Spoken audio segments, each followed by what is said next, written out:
Just opened the courthouse report from Cook County, Texas, and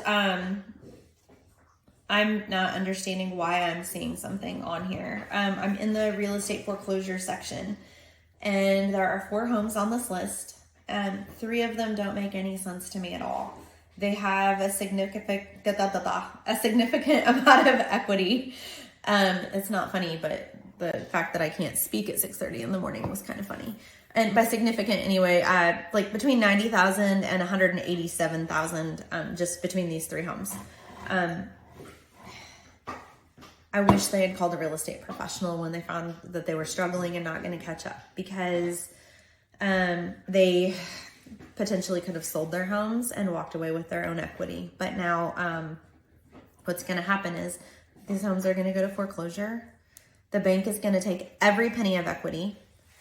The homeowner is going to walk away with $0, no place to live, a foreclosure on their record, and they will not be able to get a loan for a home for at least 3 years, because a lender cannot loan you the money to purchase another home until it's been 3 years since your foreclosure.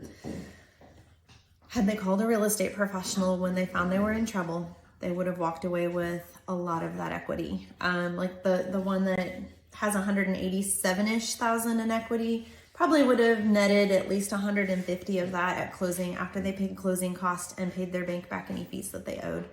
That $150,000 could have paid some of their debt down. The rest could have been put in a high yield savings account. And then after 6 months to a year of making on-time payments to their other creditors, they would have been in a position to buy a home again.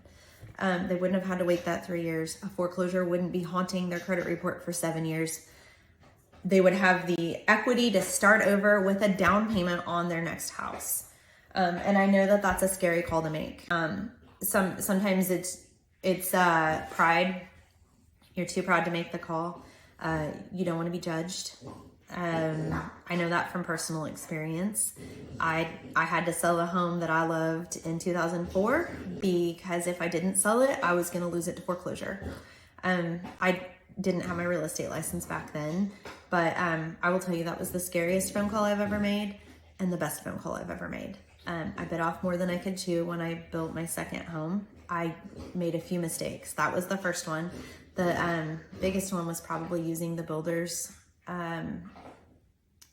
listing agent as my agent when I bought the home. I should have called the agent that I used when I bought my first home, because she was fantastic, but got talked into just signing the day I walked into this model home. So I used that agent. I used his lender. Didn't know what I didn't know back then. I didn't know that when you buy a new home, like a new build, your payment is figured on the taxes on the lot, not the taxes with the improvement, which is the home. So at year 1, I already had a house that I couldn't afford because I was living paycheck to paycheck to make that payment. But then I get a letter in the mail from the mortgage company that my taxes have like skyrocketed because now there's a home on this lot and my payment went up $300. So I already couldn't afford it, and now it's $300 more, right? This basically priced me out of the home. Started having to use my credit card to buy groceries and gas. Didn't have the money to pay it back.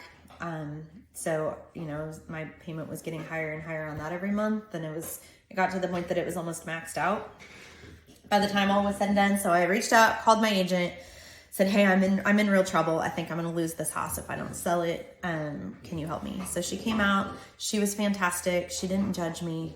Actually, the way she treated me during that whole time is probably one of the reasons that I decided to become an agent, because she was fantastic. Anyway, I'm glad I did it. I walked away with $45,000 in equity. I paid that credit card off, put the rest in savings, and I later was able to purchase another home with more money down than I did on this home. And I ended up in a better home than I was in the first place. I ended up with a home that a builder was stuck with. He was a new builder, got stuck with a home, couldn't sell it, couldn't afford to keep it. So I basically got it at cost. And so story had a happy ending. And yours can too. Just do me a favor. If you find that you're in trouble, at least make the call to a real estate professional and ask them to come evaluate your situation and see if selling your home makes sense. And if the bank is calling you, don't ignore those calls. That is the surest way to go to foreclosure. Try to work with your lender. They're calling, they want to work with you. They do not want to take your home. They're not in the business of taking homes. They want to keep you in it. So just don't ignore those calls, no matter how nervous you are to pick up the phone.